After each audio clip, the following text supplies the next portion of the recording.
exact words as he blocked the doorway on Christmas Eve. Behind him, the tree glowed. My mother clutched her wine, and my father wouldn't even look at me. I stood there holding a bag of gifts for their kids.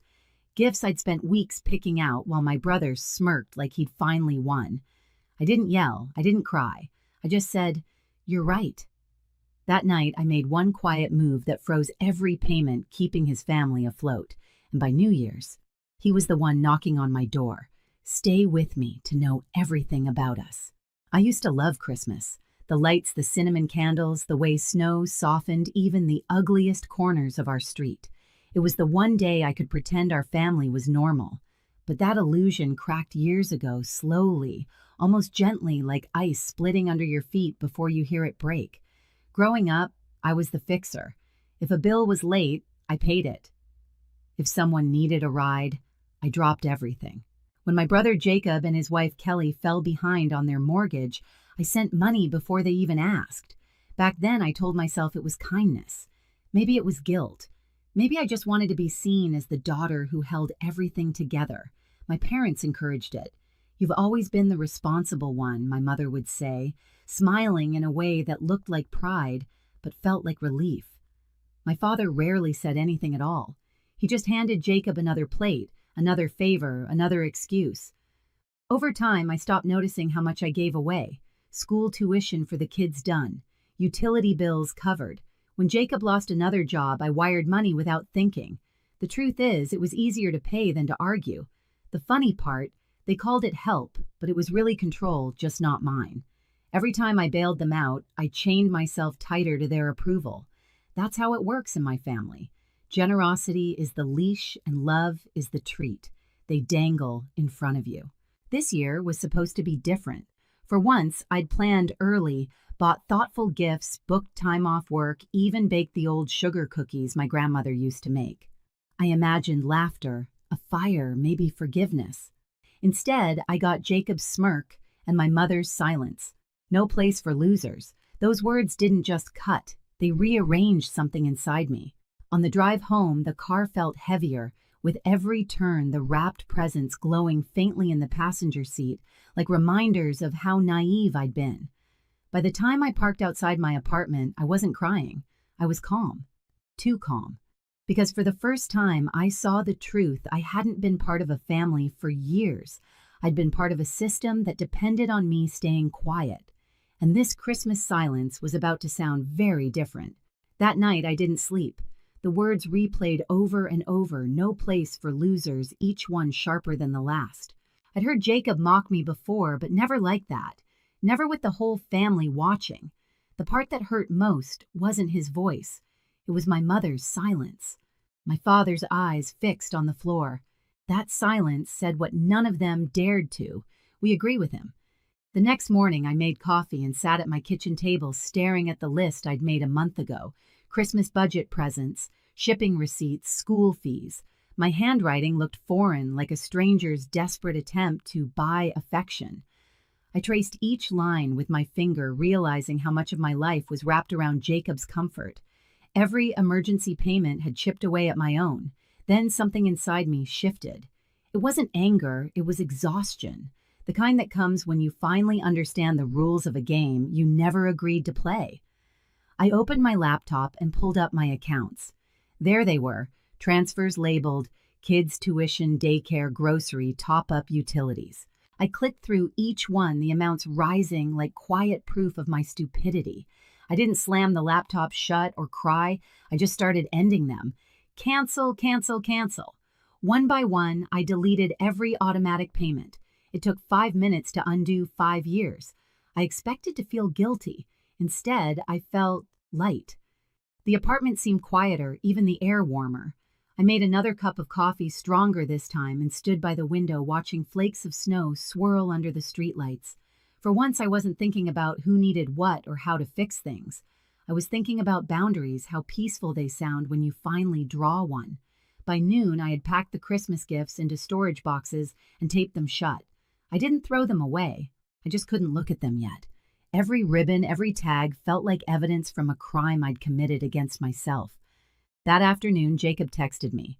"You could have at least dropped off the presents. Kids are waiting." I stared at the message for a long moment, then typed one word, no. He replied almost instantly, "What's your problem?" My fingers hovered above the screen, but I didn't respond. Let him wonder. Let him feel for once what it's like to be met with silence. Jacob's silence lasted all of 2 days. By the third morning, my phone was vibrating nonstop. Calls, texts, voicemails. At first, they were polite. "Hey, what's going on?" Then desperate. "The rent's due. The kids need shoes." Finally angry, "You're selfish. You've changed." I didn't answer a single one. I just watched the notifications stack up one over the other, like proof that my worth to them had always been measured in dollars. When I left for work that morning, the city was covered in fresh snow. It was beautiful in a way that made me ache, a reminder that even the coldest things can look clean when they're untouched. That night, I poured myself a glass of wine and sat on the couch with my laptop. The screen glowed with years of history, every payment I'd ever made for Jacob and Kelly's family. I scrolled through line after line, the list so long it looked endless. Mortgage support, school donations, utility bills, camp fees. I felt the familiar mix of pity and resentment rise in my throat, but this time I didn't swallow it back. I printed everything. The pages came out warm, smelling faintly of ink and closure. Then I called the bank and confirmed every cancellation. I even changed my online passwords, a small act that felt almost ceremonial, like locking a door behind me. When the last representative said, "All done," I smiled for the first time in days. By Friday, Jacob showed up at my office. No call, no warning, just barged in, red-faced and sweating under his winter coat. "We need to talk," he hissed.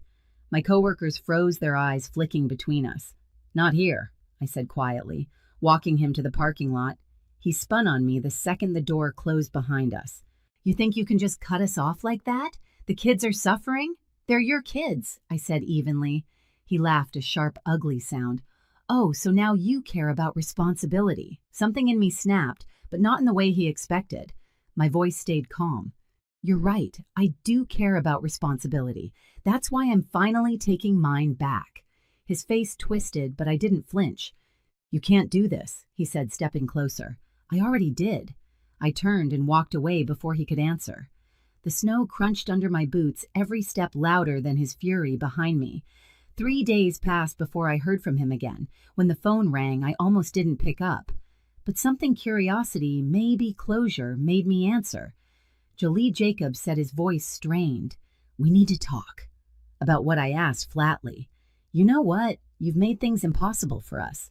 The kids?" "Don't," I cut in. "Don't use them." He sighed dramatically. "Kelly's falling apart. The kids are confused. You used to care."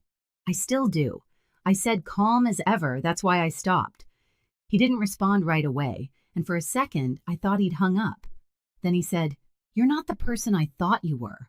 I almost laughed. "No," I said, "I'm not your wallet anymore." He swore under his breath and hung up. I thought that would be it. I was wrong. 2 nights later, there was a pounding on my door, hard, frantic, the kind that rattles your chest before your brain catches up. When I looked through the peephole, Jacob's face filled. It flushed and wild-eyed. I hesitated, but opened the door just enough to block it with my body. "What are you doing here?" He pushed his hand against the frame. "You need to stop this," he snapped. "You think cutting me off makes you some kind of hero. You're ruining my life." I crossed my arms. "You ruined your life just fine on your own." He stepped closer. "You have no idea what's happening. You can't just walk away from family." I almost smiled. "Family, is that what we are now? You call me a loser. Then remember, I'm family. When the bills show up." His jaw clenched, but before he could answer, Kelly's voice cut through the cold air from the sidewalk. "Jacob, stop!" He froze. She was standing a few feet away, her coat half-zipped, her face pale. Behind her, the car engine hummed softly. "Kelly, go home!" he barked. She didn't move.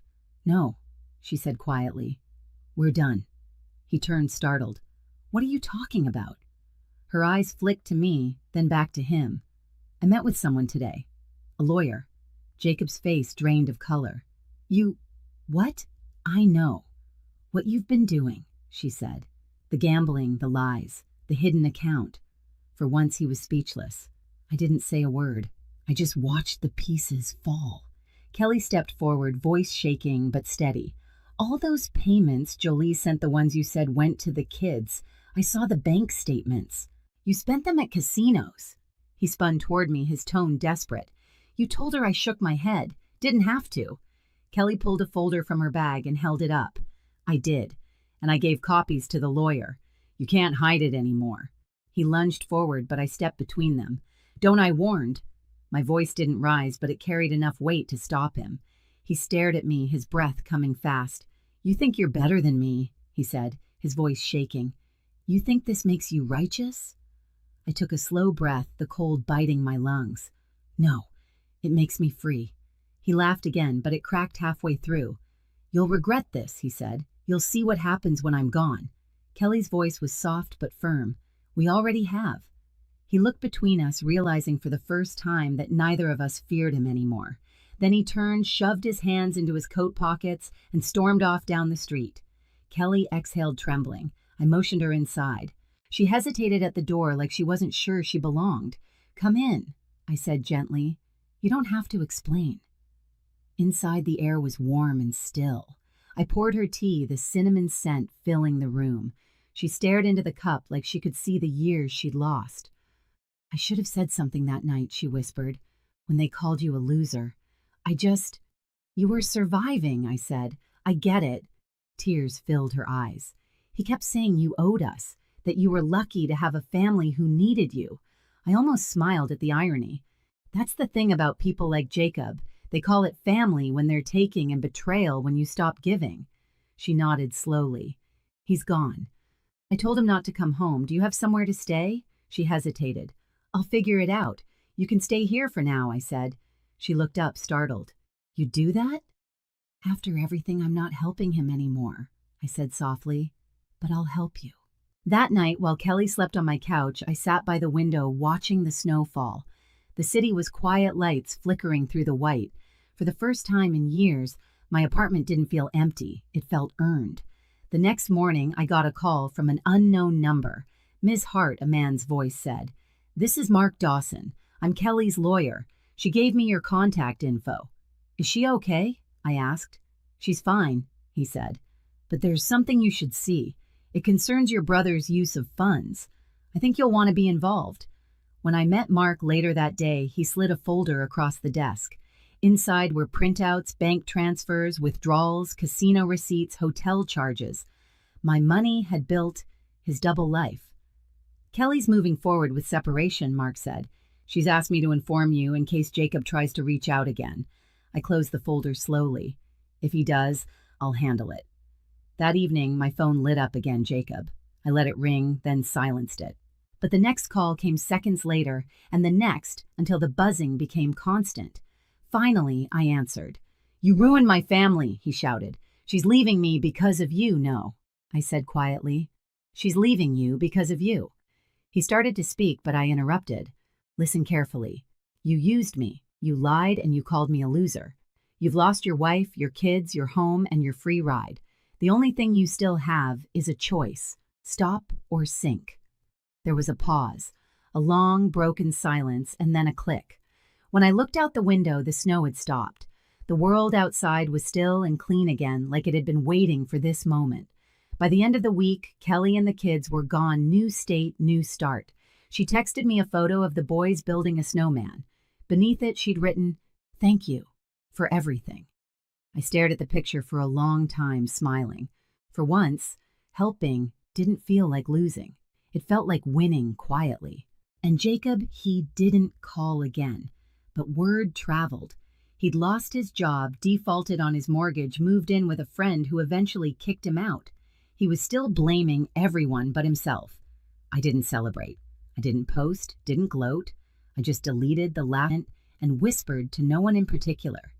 Maybe losers are just people who finally stop paying for everyone else's mistakes. February came quietly soft and gray. The holiday lights were long gone, leaving the streets bare and honest again. Kelly and the kids had settled into their new place up north. She sent small updates, photos of snowmen, messy pancakes, drawings taped to new walls. Each message felt like proof that she was breathing again. Jacob, on the other hand, had vanished into the kind of silence that follows a storm. My mother called once, her tone clipped and defensive. "You've made things difficult for your brother," she said. "He's not himself." I almost laughed. Maybe now he finally is. She didn't reply, just sighed and hung up. For the first time in my life, the guilt didn't stick. I'd spent years mistaking sacrifice for love, letting them drain me dry, because I thought that's what good daughters did. But love isn't measured in money, and family isn't defined by who you keep rescuing. I started sleeping better. The air in my apartment felt lighter, the quiet no longer sharp. On weekends, I walked past the bakery where my mother used to take us as kids. The smell of cinnamon didn't sting anymore. It reminded me that sweetness can exist without obligation. A week later, I got a letter from Kelly's lawyer, Mark, again. Inside was a thank you note in Kelly's handwriting. "We're safe now. You gave us that."